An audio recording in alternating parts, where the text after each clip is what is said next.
यहाँ आपके पास question number 5 का पार्ट 3 मौजूद है। इंतहाई आसान। आपको एक फॉर्मूले से दोस्ती करवाई है मैंने, दो फॉर्मूलों से बेसिकली। इसमें से एक तो वो लिखा हुआ है आपके सामने A square minus B square, एक है ए प्लस बी का whole square is equal to A square plus 2ab plus B square. ठीक है, देखे ना, यहाँ दोनों के बीच में मल्टीप्लाई है। और एक फॉर्मूला है ए स्क्वायर माइनस बी स्क्वायर जो बराबर होगा ए प्लस बी ए माइनस बी। ठीक है बच्चों, ये दो फॉर्मूले। अब ये दो फॉर्मूले आप देखो कहाँ लग रहे हैं। ये फॉर्मूला लग रहा है यहाँ पर स्क्वायर वाला, और ये फॉर्मूला लग रहा है यहाँ पर। मैं यहाँ पर अपने लिए ए को क्या कंसीडर करूंगा x, और b को क्या करूंगा 1। मैं बनाऊंगा कैसे, क्योंकि आप लोगों को ये आता होगा इंशाल्लाह, मुझे भरोसा है कि आपको आता होगा। यहाँ पर आपके पास एक्स स्क्वायर को आप ब्रैकेट लगाकर लिख दो और 1 के ऊपर आप स्क्वायर लगा दो खुद से, और यहाँ पर एक्स स्क्वायर के ऊपर स्क्वायर अलग कर दो plus 2ab plus B square. मैं क्या करना चाह रहा हूँ, मैं आपको ये दिखाने जा रहा हूँ कि ये फॉर्मूले में कैसे पुट करते हैं कि पता चले भाई ये इसके बराबर है। सबसे पहले मैंने इनको अलग कर दिया स्क्वायर से। मैंने फॉर्मूले के हिसाब से इसको अरेंज कर दिया। मैंने यहाँ पे 2ab लिख दिया। ए और बी की जगह मैंने फिल नहीं की, क्योंकि मुझे आइडेंटिफाई करना था। मैंने आइडेंटिफाई किया तो ए एक्स से बी 1 है। सही है। अब जब देखो मैं यहाँ पर जब ये इसको सोल्व करूंगा वापस ये बनेगा एक्स स्क्वायर बन जाएगा, 2x 1 जा 2x और 1 स्क्वायर 1 जा। इस फॉर्मूले में इसको सेटिस्फाई करवाया है, क्योंकि वापस से अगर इसको सोल्व करूंगा तो ये बन जाएगा, इसलिए इसकी जगह पे मैं ये लिख सकता हूँ। और यहाँ पर ये हो गया ए स्क्वायर मेरे लिए, ये इसकी वैल्यू है ए, यहाँ लिखता हूँ ये ए है मेरे लिए और ये बी है। तो यहाँ पर मेरे पास फॉर्मूला लगेगा ए स्क्वायर माइनस बी स्क्वायर जो बराबर होगा ए प्लस बी ए माइनस बी। ए की जगह एक्स, बी की जगह 1, इसलिए मैंने यहाँ पर बी शो करवाया और ए शो करवाया, आपको परेशानी ना हो समझने में। ए की जगह एक्स आएगा, बी की जगह 1 आएगा, हम फॉर्मूले में पुट करेंगे। और डिवाइड में आपको पता है ए की जगह एक्स आएगा, बी की जगह 1 आएगा, और पावर आएगी होल स्क्वायर, ये वाली ए प्लस बी का होल स्क्वायर, क्योंकि ये आपके पास पूरा फॉर्मूला ये राइट साइड बन रही है, लेफ्ट हैंड साइड में आप पुट कर दोगे। उसके बाद यहाँ पे आपके पास है एक्स प्लस 1 एक्स माइनस 1। ये फॉर्मूला लगाने से आपको फायदा क्या होगा कि ये x माइनस 1 से x माइनस 1 कैंसिल हो जाएगा। अब ये मत कैंसिल कर देना, ये तो मल्टीप्लाई हो रहा है। फिर आपके पास क्या, ये दोनों पहले तो आप लिख लो ना, पहले तो आप लिख लो, बहुत आसान सवाल है। x प्लस 1 यहाँ बच गया, डिवाइड में x प्लस 1 का होल स्क्वायर बच गया, यहाँ x प्लस 1 बच गया, ये डिवाइड में 1 बच गया। अब ये आपस में मल्टीप्लाई, ठीक है, और ये आपस में मल्टीप्लाई। जब ये मल्टीप्लाई करवाओगे आपको पता है बेसिस सेम है, ब्रैकेट के ऊपर 2 आ जाएगा, क्योंकि बेसिस सेम है, मल्टीप्लाई पावर प्लस होती है। जैसे आपको पता है ए मल्टीप्लाई होगा ए से, आंसर में क्या आएगा ए स्क्वायर। इसी तरीके से ए एक्स प्लस 1 मल्टीप्लाई होगा तो एक्स प्लस 1 का होल स्क्वायर आएगा, और नीचे भी क्या है एक्स प्लस 1 का होल स्क्वायर। क्या करना चाहिए, कैंसिल करना चाहिए, करो, ये 1 कट गया, आपके पास आंसर आ गया 1। ये आपका आंसर है। क्वेश्चन नंबर 4 आपके सामने मौजूद है, जिसमें हमने इंडिकेट ऑपरेशंस करने हैं और सिंप्लीफाई करना है। ठीक है, यहाँ आपके पास मल्टीप्लाई मौजूद है, यहाँ आपके पास डिवाइड मौजूद है। अच्छा, डिवाइड वाले को आप ज़रा होल्ड करो, इस वैल्यू को आपने एक साथ चलाते रहना है, इन दोनों वैल्यू पे काम करना है। ठीक है, लेट्स सपोज आपने सॉल्व किया और सॉल्व के बाद आपने अपने क्वेश्चन को दोबारा रीराइट कर लिया।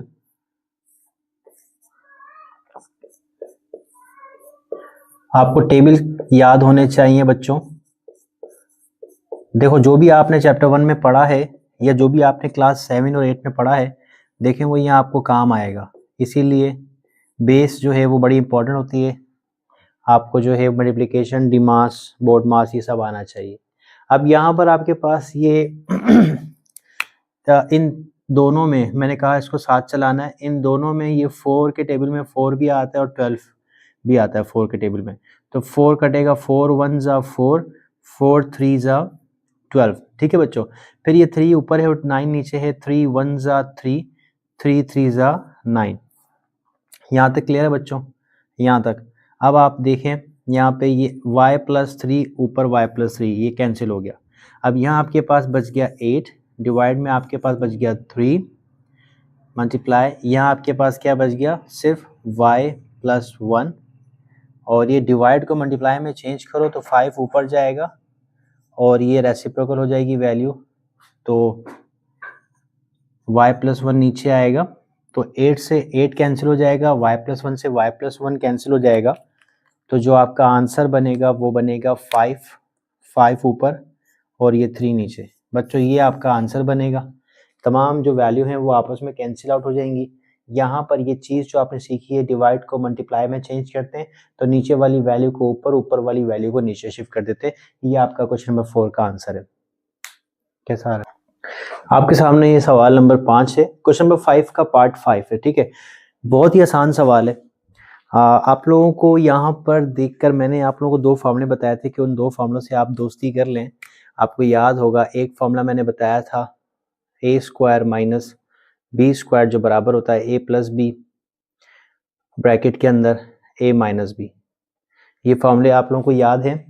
तो अब यहाँ पर पहले इस फार्मूले की हम शक्ल बनाएंगे कि ये फार्मूला लगेगा कहाँ। हमारे पास बेसिकली 4 वैल्यू हैं। ये फार्मूला लगेगा कहाँ? सबसे पहले देखो ये q² आपको नज़र आ रहा है। अच्छा, पहचान क्या है कि ये फार्मूला लगेगा? पहचान ज़रूरी है। आपके 2 वैल्यू के दरमियान में एक तो माइनस होगा जैसे यहाँ पर है और दोनों वैल्यू किसी न किसी की स्क्वायर होंगी। जैसे q के ऊपर स्क्वायर है, ये 25 5 का स्क्वायर है तो इसको आप a² कहोगे, इसे आप b² कहोगे। ठीक है, जैसे ये q है ना आपके पास, ये q के ऊपर से आप ब्रैकेट को क्या कर दो, लगाकर स्क्वायर को अलग कर दो यहाँ पे। और ये जो आपके पास 25 है ना, 25 5 का स्क्वायर होता है तो आप इस तरीके से स्क्वायर कर दो। अब मैं इसकी डिवाइड की बात करूँ तो इन दोनों में कॉमन आ रहा है q, तो आप q को कॉमन ले लो। q क्योंकि छोटी पावर 1 है, आपको पता है मैंने समझाया था कि छोटी पावर हमेशा कॉमन आती है ना। तो यहाँ पर q कॉमन लोगे तो जब q कॉमन लोगे तो ये q² में से एक q निकलेगा और यहाँ पर q चला गया 3 बच जाएगा। यहाँ तक बच्चों क्लियर है आपको?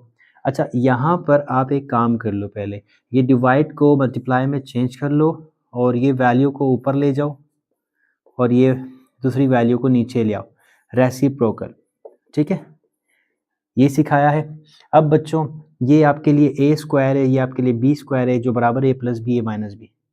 फॉर्मूला यहाँ भी लगेगा, अभी लगाते हैं। तो ये हो जाएगा a+b, a की जगह q प्लस b की जगह 5। अब यहाँ पे q a+b a-b, उसके बाद डिवाइड में आपके पास क्या है q -3, ये डिवाइड में। यहाँ आ जाते हैं, यहाँ भी आपने फार्मूला लगाना है। अगर मैं आपसे पूछूं तो आप इसको यूं करेंगे ना, ये लेट सपोज आप इसको यूं करेंगे, q के ऊपर स्क्वायर अलग कर देंगे और ये 9 जो था ये 3 का स्क्वायर कर देंगे। ऐसे ही करेंगे ना तो a² - b² हो जाएगा, तो वहाँ भी फार्मूला लगा देंगे a+b यानी q+3 फिर a-3। अब आपको ये बात बिल्कुल समझ में आनी चाहिए कि ये मैंने फार्मूले के लिए अपना इंतखाब किया a का और ये मैंने इंतखाब किया b का। मेरे लिए q a की वैल्यू है और ये 3b की वैल्यू है, तो फिर a² प्लस b -b² बनेगा जो कि मेरा फार्मूला होता है, जो होता है a+b a-b। तो मैं a+b और a-b इन दोनों की जगह पे लिखूंगा, जिसमें a की जगह q और b की जगह 3। इन दोनों में q कॉमन आएगा, जब q कॉमन लेंगे तो q² में से एक q बचेगा, यहाँ से 1 चला गया यानी q की पावर 1 हमने कॉमन ले ली, सिर्फ 5 बच गया। यहाँ तक क्लियर है बच्चों आप लोगों को? इसके बाद ये देखें, ये q+5 से q+5 कैंसिल हो रहा। ठीक है, ये देखें q-3 से q-3 कैंसिल हो रहा। ठीक है, तो यहाँ पर आपके पास इस फ्रैक्शन में q-5 ऊपर और नीचे q। ठीक है, इस तरीके से मल्टीप्लाई, यहाँ पे q+3 और नीचे q। ठीक है, तो रूल के मुताबिक हमारे पास क्या होना चाहिए, आप वैल्यू को देख रहे हैं, मल्टीप्लिकेशन। ये दोनों ब्रैकेट यानी ऊपर वाली आपस में मल्टीप्लाई होंगी और नीचे वाले नंबर आपस में मल्टीप्लाई होंगे। इनको आप मल्टीप्लाई करवा के आंसर लिखोगे q-5 q+3। ये आपने मल्टीप्लाई शो करवा दिया, क्यू क्यू से मल्टीप्लाई होगा तो क्यू स्क्वायर हो जाएगा। क्यू स्क्वायर कैसे होगा, आप लोगों ने चैप्टर 1 में पढ़ा है ना, ए जब मल्टीप्लाई होता है ए से तो आंसर क्या आता है, आंसर आता है ए स्क्वायर। तो इसी तरीके से ये आपके पास है, ये आपका आंसर है बच्चों। मैं यहाँ इसको बॉक्स में कर देता हूँ, ये आपका आंसर है बच्चों। ये आपके सामने क्वेश्चन नंबर 5 का पार्ट 6 मौजूद है, जिसमें अगर आप ध्यान से देखें तो यहाँ पर 3 नंबर है, 1 2 3। तो 3 नंबर है, तो हम लोग सबसे पहले कॉमन चेक करेंगे कि इसमें कुछ कॉमन तो नहीं आ रहा। तो यहाँ पर z है, यहाँ z नहीं है, कॉमन नहीं आ रहा बच्चों। तो ये मिडल टर्म ब्रेक होगी, ये मिड की वैल्यू को तोड़ेंगे। यहाँ हम फैक्टराइजेशन करेंगे जो मैंने आपको सिखाई थी बच्चों। यहाँ पर हम फार्मूला लगाएंगे, यहाँ पर हम 4 को कॉमन ले सकते हैं बच्चों। 4 को कॉमन लेने के बाद जो बचेगा उसके ऊपर हम फार्मूला लगा देंगे। कैसे काम करना है मैं दिखाता हूँ आपको। ये 4 को लिख दें आप, ये 4 लिख दिया। ये आपके पास सबसे पहली चीज़ जो आपको मैंने सिखाई थी, अगर इस तरह 3 नंबर आ जाए फिर आपने फैक्टराइजेशन करनी है।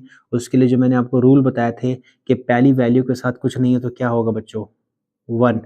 तो पहली वैल्यू मल्टीप्लाई होगी आखिरी वैल्यू से, तो आंसर आएगा 5 1 जा 5। ये देखें बच्चों, आखिरी वैल्यू ये है और पहली वैल्यू है 1, पहला नंबर और आखिरी नंबर। 1 5 जा 5। अब ये 5 किस टेबल में आता है बच्चों, डेफिनेटली 5 आता होगा अपने टेबल में, 5 1 जा 5। तो इन दोनों को बच्चों माइनस करने पे, ये माइनस कहाँ से ले रहा हूँ साइन, ये खुद से नहीं ले रहा, ये इक्वेशन का जो लास्ट वाला साइन है ना वो यहाँ लगा दूंगा। कहाँ, जो नंबर आपने डिसाइड किया कौन सा, कि जिस टेबल में 5 आता है, 5 आता है 5 में कहाँ पे, 5 1 जा 5। उन्हीं दो नंबर के दरमियान में माइनस लगाएं तो देखें क्या आ रहा है, 4। ये जो 4 आ रहा है ना बच्चों, ये 4 आपकी मिड वैल्यू होनी चाहिए। देखो ये मिड वैल्यू 4 है, ये वाली वैल्यू। तो इस तरीके से आपने काम करना है फैक्टराइजेशन में, ठीक है। बहुत आसान है, पहला नंबर आखिरी नंबर से मल्टीप्लाई होगा, जो भी आंसर आएगा उस आंसर को आप खुद से ढूंढोगे कि वो किस टेबल में आता है। तो आपने सोचा लाइक 5, ये 1 का टेबल 5 1 5 जब 5, फिर 5 के टेबल में 5 आता है, 5 1 जा 5, यहाँ तक पहुँच गए। इसके बाद आपने उन्हीं दो नंबर के दरमियान में माइनस लगाना है। ये माइनस कहाँ से, ये इक्वेशन का लास्ट वाला जो भी हो, अगर यहाँ प्लस होगा तो प्लस लगाओगे, माइनस तो माइनस लगाओगे। तो माइनस करके देखोगे क्या नंबर आ रहा है, वो नंबर आपने मैच करना है मिड वाली वैल्यू से। यहाँ पर 4 है और वो भी 4 है, तो बिल्कुल ठीक है। इसका मतलब आपने 4 को तोड़ दिया, 5 और 1 में तोड़ दिया। अब आप इसकी जगह पे लिखेंगे जेड स्क्वायर माइनस जेड। 4 नहीं लिखा, 4 की जगह पे आएगा 5 माइनस 1। ये मिडिल टर्म ब्रेक कर दिया हमने, और ये फिर माइनस का 5 आएगा। और ये डिवाइड को मल्टीप्लाई में चेंज कर दो, इन दोनों में से 4 को कॉमन ले लो। ये 4 को कॉमन ले लिया तो आपके पास आ गया जेड स्क्वायर माइनस 1, डिवाइड में आपके पास आ गया 2। यहाँ तक बात क्लियर है आप सबको, यहाँ तक क्लियर है। यहाँ तो मैं जाऊंगा 4, ये Z square minus plus minus, ये जेड दोनों से मल्टीप्लाई होगा, 5 से मल्टीप्लाई होगा 5z minus minus plus 5z 1 से मल्टीप्लाई होगा देन 5। यहाँ तो मैं आ गया। यहाँ की बात करूँ अभी, ये मेरे लिए a स्क्वायर, ये मेरे लिए b स्क्वायर।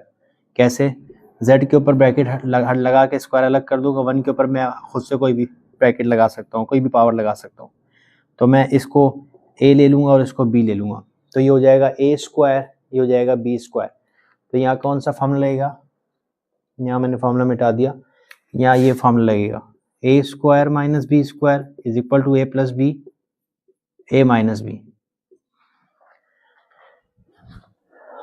यहाँ तक बात समझ में आ रही है आप लोगों को। ये फार्मूला जो है इसके लिए आपको a और b चाहिए होता है, तो a भी आपने निकाल लिया, b भी आपने निकाल लिया। स्क्वायर के साथ नहीं बताना आपने, मैं आपसे पूछूंगा a की वैल्यू क्या है तो आप बोलेंगे z, ये नहीं बोलेंगे कि a की वैल्यू z स्क्वायर है ना, आपने स्क्वायर को हटा के बताना है, ठीक है। तो अब आप क्या करेंगे, ये फार्मूला आपने देख लिया, जगह नहीं है इसलिए फार्मूला मिटाना पड़ेगा। अब आप क्या करेंगे, यहाँ पे एक मरतबा प्लस में a plus B, a minus B, इस तरीके से, और डिवाइड में आपके पास आ जाएगा 2 बच्चों। तो अब जो चीज़ मैं बता दूं आपको, जो मैंने होल्ड की हुई थी 2 1 जा 2 2 2 जा 4, ये हम काट देंगे, ठीक है। तो अब हमारे पास यहाँ ऊपर हो गया 2, नीचे इन दो में कॉमन क्या आ रहा है, z, तो बचेगा z माइनस 5। इन दो में कॉमन क्या आ रहा है 1, तो बचेगा z माइनस 5। ऊपर यहाँ पर है 4 z प्लस 1 z माइनस 1, नीचे कुछ भी नहीं है तो क्या है 1। ठीक है, यहाँ पे ये दोनों सेम आ रहे हैं, सेम आ रहे हैं। एक बार लिखेंगे z minus 5 z plus 1 4 z plus 1 z minus 1, divide में यहाँ पे 1 भी कर दूं। अब आपने क्या करना है, कैंसिल आउट करना है। z प्लस 1 से z प्लस 1 कैंसिल हो जाएगा, ऊपर बचा 2 और ये ब्रैकेट जो कि z माइनस 1, नीचे बचा z माइनस 5। यहाँ तक मुझे बताएं, यहाँ तक आपको समझ में आया?